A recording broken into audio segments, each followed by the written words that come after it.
धर्म कौशिक।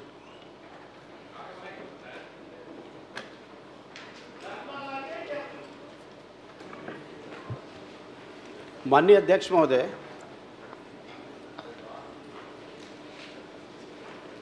केंद्र सरकार की महती योजना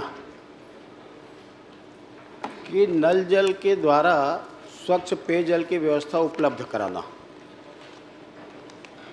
और समय अवधि लगभग पूर्णता की ओर है, लेकिन जिस प्रकार से अफरा तफरी इस विभाग में हुआ है और जिस प्रकार से करप्शन का, भ्रष्टाचार का मामला आया है, आज पूरे प्रदेश में यदि आप उसकी समीक्षा करा देंगे एक बार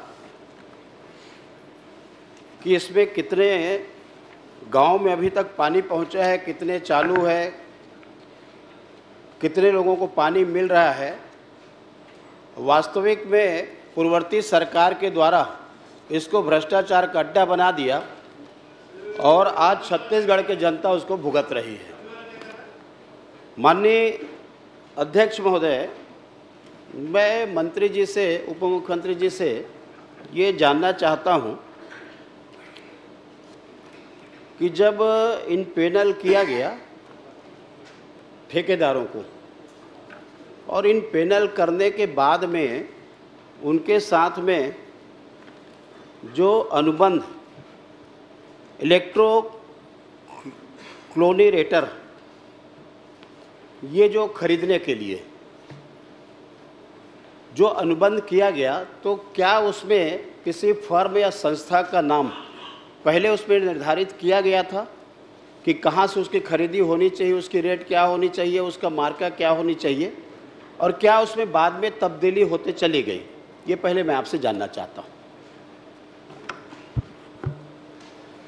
माननीय अध्यक्ष महोदय, ये सही है कि देश के यशस्वी प्रधानमंत्री माननीय नरेंद्र मोदी जी के प्रधानमंत्री बनने के बाद देश के आम लोग जो पोखर से, नदी से, नाले से पानी पीकर बीमार पड़ते थे, उन सबको नल के माध्यम से शुद्ध पेयजल, जैसे शहर के लोगों को शुद्ध पेयजल मिलता है, नल के माध्यम से ट्रीटेड वाटर मिलता है, ऐसा जल गांव के लोगों को भी सुदूर अंचल में रहने वाले गरीब व्यक्ति के घर तक पहुंचे।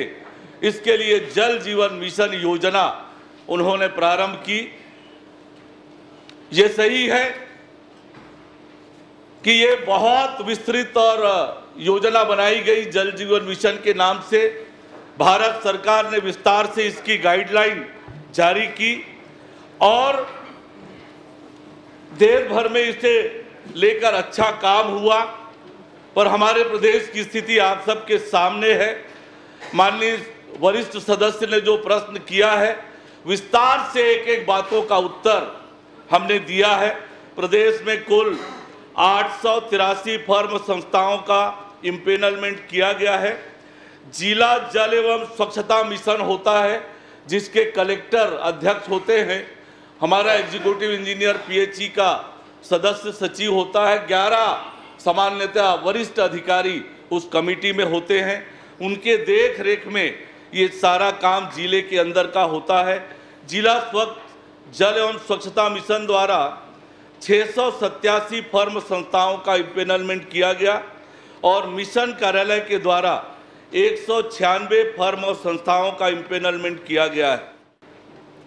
निर्माता इकाइयों का इम्पेनलमेंट सामग्रियों के लिए UPVC pipe, HDPI pipe, GI pipe, composite pipe, DI pipe, OPVC pipe, submersible power pump, ल्यूज valve, electro chlorinator, field test kit, इन सब के लिए इम्पेनलमेंट राज्य स्तर पर होता है। और क्रियान्वयन सहायक एजेंसी आईएसए, तृतीय पक्ष निरीक्षण एजेंसी टीपीआई और डीपीआर तैयार करने हेतु सलाहकार इकाइयों का इम्पेनलमेंट जिला स्तरीय कमेटी के द्वारा होता है। 79 इम्पेनलमेंट फर्म संस्थाओं का इम्पेनलमेंट निरस्त किया गया जब उसको लेकर शिकायत आई कि मापदंड के अनुरूप काम नहीं कर रहे हैं, काम में विलंब कर रहे हैं। जहाँ तक जो मूल प्रश्न माननीय सदस्य ने पूछा है इलेक्ट्रोक्लोरिनेटर के संबंध में, इसके संबंध में मैं आपसे के माध्यम से जानकारी देना चाहूँगा कि 2022 में 11/5/2022 दिनांक 31/5/2022 को और 2/9/2022 को इलेक्ट्रोक्लोरिनेटर सिस्टम के लिए 8 निर्माता इकाइयों को इम्पेनलमेंट किया गया। बाद में जिसे निरस्त किया गया, इस संबंध में शिकायत मूल रूप से ये थी कि एसओआर में बहुत राशि है और उसकी तुलना में बहुत कम कीमत के क्लोरिनेटर लगाए गए हैं। उस शिकायत पर जांच की गई, जांच कर वो इम्पेनलमेंट निरस्त किया गया और बाद में फिर राज्य स्तरीय SWSM के द्वारा 29/9/2023 7/12/2023 में अनुमोदन के पश्चात 6/2/2023 को इलेक्ट्रोक्लोरिनेटर सिस्टम के 4 निर्माता इकाइयाँ और 22/2/2024 को इलेक्ट्रोक्लोरिनेटर सिस्टम के 4 निर्माता इकाइयों को कार्यादेश दिया गया है। जहाँ तक माननीय सदस्य ने जो गंभीर विषय उठाया है, लगातार हमारी सरकार बनने के बाद प्रधानमंत्री माननीय नरेंद्र मोदी जी के सपनों के अनुरूप जल जीवन मिशन का काम हो, लोगों के घर तक शुद्ध पेयजल पहुंचे, इसके लिए लगातार हम काम कर रहे हैं और जहां पर भी अनियमितता और गड़बड़ी मिल रही है उस पर कार्यवाहियां कर रहे हैं। अभी 6 एग्जीक्यूटिव इंजीनियर को सस्पेंड किया है, 4 को निलंबित किया है। कुछ जो ठेकेदार जिनके काम में बहुत विलंब हुआ है उन पर भी कार्यवाहियां प्रस्तावित है और विभाग अपने कामों को दुरुस्त करने के लिए लगातार लगा हुआ है। 188 हैंडपंप टेक्नीशियनों की भर्ती इस बीच हमने की है, तो लगातार हम इस दिशा में काम कर रहे हैं। माननीय अध्यक्ष महोदय, इतना विस्तृत जवाब आ गया। माननीय अध्यक्ष महोदय, कोई शंका बाकी है? हाँ, बहुत बाकी है। अरे, प्रश्न लगने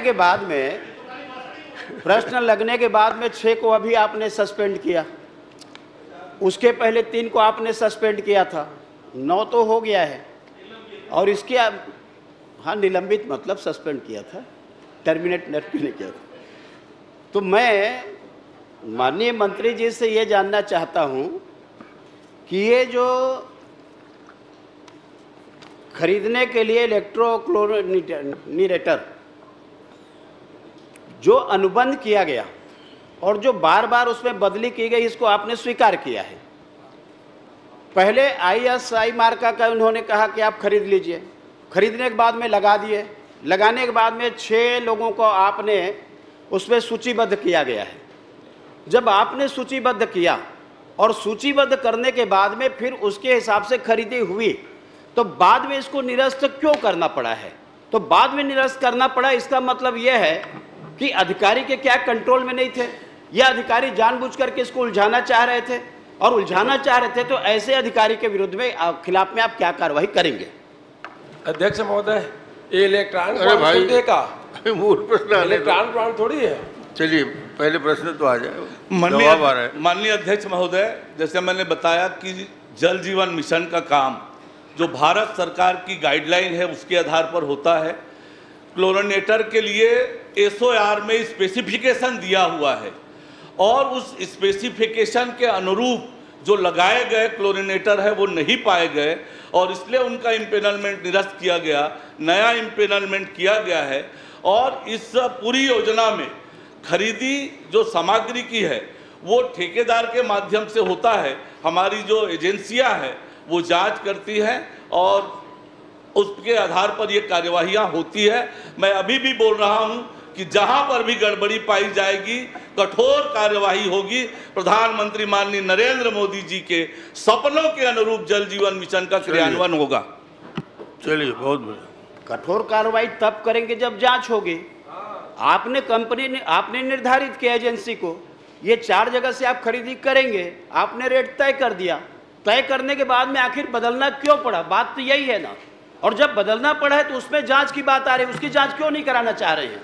मैंने वही स्पष्ट रूप से कहा है कि जांच के बाद जब पाई गई तो SOR में जो मापदंड दिए गए हैं उस मापदंड के अनुरूप वो क्लोरिनेटर नहीं थे, इसलिए उनका इम्पेनलमेंट निरस्त किया गया है। और अब सुनिश्चित करेंगे कि जो एसओआर का मापदंड है उसके अनुरूप क्लोरिनेटर लगे। चलिए आखिरी प्रश्न। माननीय अध्यक्ष महोदय, आखिरी प्रश्न 2-3 खंड में है, वो मैं ब का पूछ लेता हूँ। मैं बहुत लंबा नहीं खींचना है। आदरणीय अध्यक्ष महोदय जी, माननीय अध्यक्ष महोदय, एक है पूरक प्रश्न कि ब में जो दिया है, इन कंपनियों संस्थाओं को 1972.98 लाख राशि का कार्य मिशन अंतर्गत दिया गया था और 809.827 लाख राशि का भुगतान किया गया और भुगतान करने के बाद में आपने उसमें से 79 को आपने रिजेक्ट कर दिया।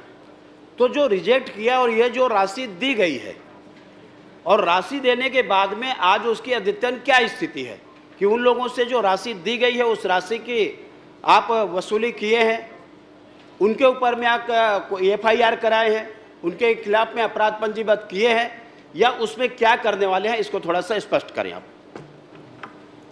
माननीय अध्यक्ष महोदय, जैसे मैंने बताया कि सामग्री का क्रय विभाग से सीधे भुगतान नहीं होता है, जल जीवन मिशन से भुगतान नहीं होता है, सामग्री का भुगतान ठेकेदार करता है। हमने इम्पेनलमेंट निरस्त किया है और ठेकेदार को यह सुनिश्चित करना है कि एसओआर का जो मापदंड है उसके अनुरूप जो भी सामग्री लगना है वो लगे। चलिए खत्म करिए। माननीय अध्यक्ष महोदय, यदि ठेकेदार की बात आ रही है, मैं अपने विधानसभा में कोई स्पेसिफिक प्रश्न कर लीजिए। 2 ब्लॉक है, बस विधानसभा पूछ लो। और 2 ब्लॉक में मैं उसका पूरा जो समीक्षा किया, सरपंच भी उपस्थित थे, सचिव भी थे जो गांव में जानकारी दे रहे थे और आपके अधिकारी भी थे। केवल 10% जगह में सप्लाई आधा अधूरा शुरू हुआ है, 90 जगह में सप्लाई शुरू नहीं हुआ है, इसको अधिकारी ने स्वीकार किया है। लेकिन ठेकेदार के खिलाफ में कोई कार्रवाई अभी तक आप नहीं कर पाए हैं। इसमें आप ठेकेदार को ला रहे हैं कि ठेकेदार उसमें मापदंड के अनुसार से जो है, अरे आपके अधिकारी ने उसको जो भुगतान किया है, ठेकेदार ने उसको भुगतान नहीं किया है। और अधिकारी ने जब भुगतान किया है और उसके बाद में आपने उसको निरस्त किया, तो पैसा जो उनके पास में है उसकी वसूली विभाग करेगी कि नहीं करेगी? और यदि नहीं कर रहे हैं तो इसका ये मतलब है कि आपके अधिकारी के मिली भगत है, और नहीं तो उनके खिलाफ में सख्ती से कार्रवाई होनी चाहिए। ये कार्रवाई क्यों नहीं हो रही है, ये कारण आप स्पष्ट करें ना।